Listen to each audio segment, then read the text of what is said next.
Salut, c'est Yohan, je suis level builder sur Dofus et aujourd'hui à l'occasion de ce Dofus Backstage, je vais vous présenter la création d'une map de Saharash dans la pyramide.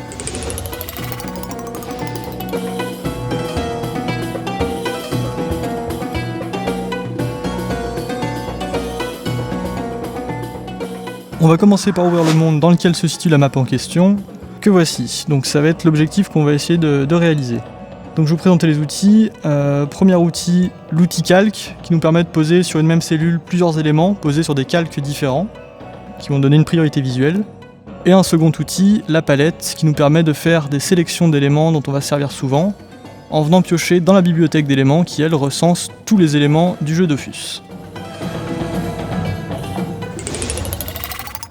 On commence par une map vierge, donc le cadre rouge ici, qui est la zone de jeu, et le cadre bleu, la zone 16/9e, sur lesquels on va venir poser les murs et le sol, donc les éléments d'architecture principaux qui vont constituer cette map.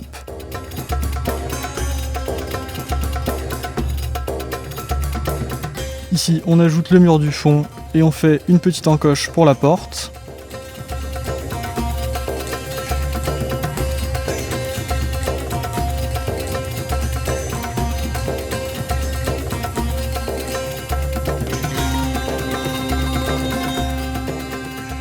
Une fois l'architecture générale terminée, on va pouvoir passer aux éléments de décor.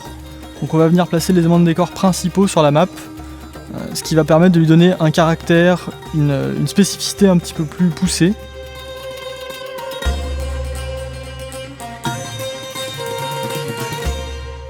On peut par exemple venir creuser dans le sol ici et ajouter des petits détails, des pierres dans le sable, etc. Et ensuite on va faire une deuxième couche de détails en venant créer des petites compositions d'éléments à droite à gauche sur la map.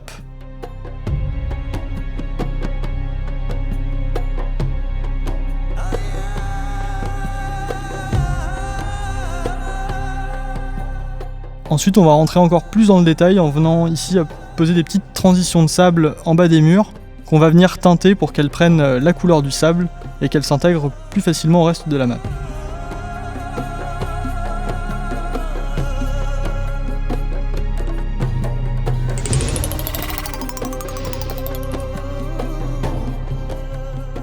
On va ensuite chercher des FX de flammes pour poser sur les bras 0. Donc on va les caler pile et ensuite dupliquer sur le deuxième bras 0. Et ensuite on va venir assombrir un petit peu les éléments d'avant-plan et poser des ombres pour donner un peu plus de contraste à la map et de lisibilité. On va ensuite poser les ombres sous les éléments pour les intégrer au décor.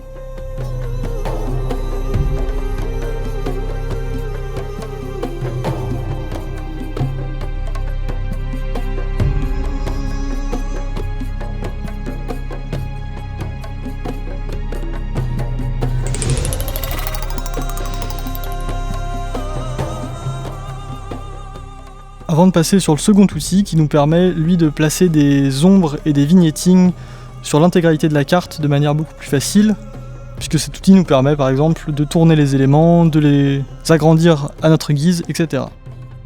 On va maintenant venir ajouter une grosse ombre qui va prendre un petit peu le pas sur toute la map. On retourne ensuite sur l'éditeur pour faire la lumière. On commence par tout assombrir puisque c'est à l'intérieur, et ensuite on va placer notre point lumineux vers les bras 0 puisque c'est notre source de lumière ici sur cette map. On va ensuite teinter indépendamment les éléments qui dénotent encore un petit peu.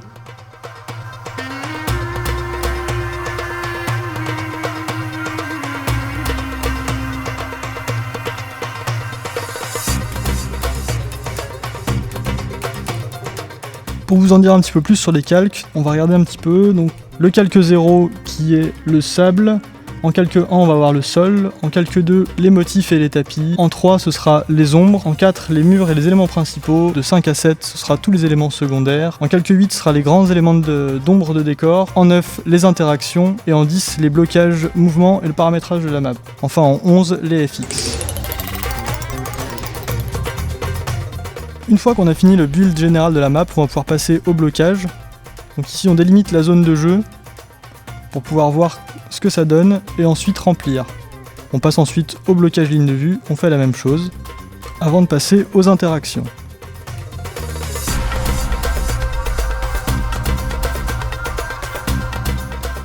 Par exemple cette porte ici, auquel on va ajouter un état ouvert, un état fermé, avec des conditions qu'on va paramétrer avant de placer un objet devant qui va être cliquable et qui va nous permettre de changer de map.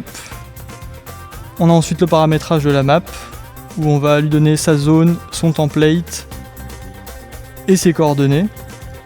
Et ensuite on va créer les transitions qui vont permettre de passer de cette map à celle qui se situe sur les côtés.